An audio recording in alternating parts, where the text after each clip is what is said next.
ছাত্ৰ-ছাত্ৰীসকল আজি আমি তোমালোকৰ পাঠৰ ধুনুচ গীটাৰ নামৰ যোনটো 6 নম্বৰ লেসন আছে সেইটো আমি আলোচনা কৰিম। এই লেসনটো আৰম্ভ কৰাৰ আগতে তোমালোকক কৈ দিছো এই পাঠটো আমাৰ পঢ়ি বহুত ভাল লাগিব আৰু এটা আমোদজনক ঘটনা ইয়াত দিয়া আছে। আৰু এই চেপ্টাৰটো এই কাৰণে ইমান ইন্টাৰেষ্টিং যে তোমালোকৰ কিছুদিনৰ আগতে অসমীয়া বোলছবি দেখিবলৈ পাইছিলা যাৰ নাম আছিল ভিলেজ ৰক ষ্টাৰ। শুনিছানে তোমালোকে সেইটো নাম? যাক পৰিচালনা কৰিছিল ৰীমা দাস। এই সিনেমাখনে আন্তঃৰাষ্ট্ৰীয় পৰ্যায়ত সন্মান বুটলিবলৈ সক্ষম হৈছিল।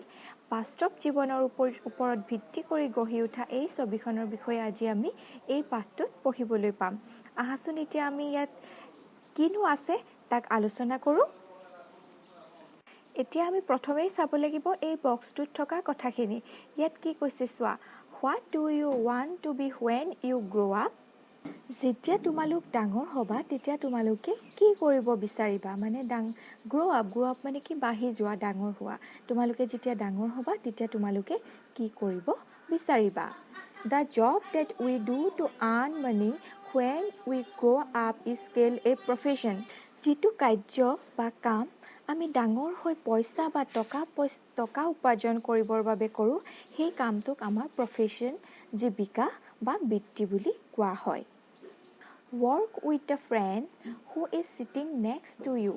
Tell each other about the professions of your father or mother or both.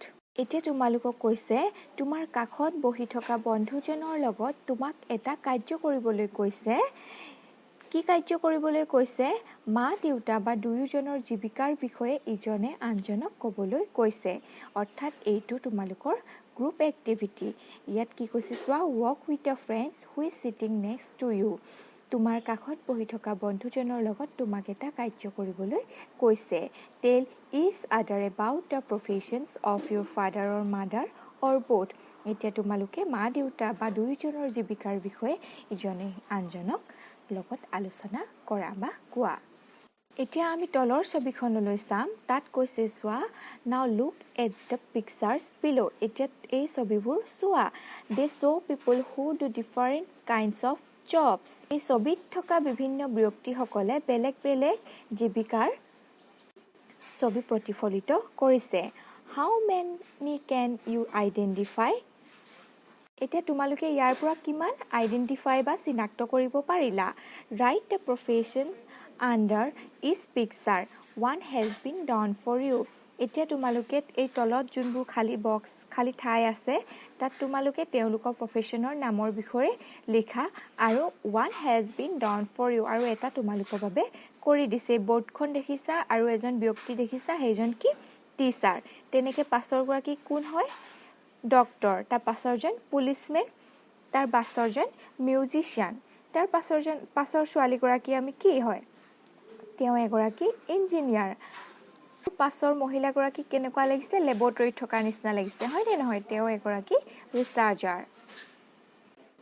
এতিয়া আমি আহোঁ মূল পাঠলৈ। মূল লেচনটোলৈ যোৱাৰ আগতে তোমালোকে এই ওপৰত থকা ছবিখনলৈ মন কৰাচোন। তাত আমি কি দেখিছোঁ? সৰু সৰু কণ কণ ল'ৰা ছোৱালীবোৰে সুন্দৰভাৱে খেলি আছে। তাত কি হৈছে? এখন পথাৰ দেখাইছে য'ত পানী হৈ আছে। তাত এজনী জাপি পিন্ধি ছোৱালীয়ে হাতত গীটাৰ লৈ একান্ত মনেৰে বজাই আছে। আকাশত চৰাই উৰি আছে, পাহাৰ পৰ্বত জিলিকি আছে। তাৰ মানে কি? সেইখন এখন গ্ৰাম্য জীৱনৰ ছবি প্ৰতিফলিত কৰিছে। কাৰণ আমি নগৰত এনেকুৱা ছবি দেখিবলৈ পামনে? আমি যদি নগৰলৈ যাওঁ তাত কি দেখিম? তাত গাড়ী গুৰা সেইবোৰ দেখিম, নহয়নে? ডাঙৰ ডাঙৰ ঘৰ দেখিম। কিন্তু ইয়াত তোমালোকৰ তেনেকুৱা দেখুওৱা নাই। এইটোৰ পৰা আমি এই কথাটোৱে বুজিম যে এই পাঠটোত যিটো কথা আলোচনা কৰিছে সেয়া হৈছে এখন গ্ৰাম্য জীৱনৰ এজনী সাধাৰণ ছোৱালীৰ কথা। এইখিনিলৈকে তোমালোকে বুজি পাইছা?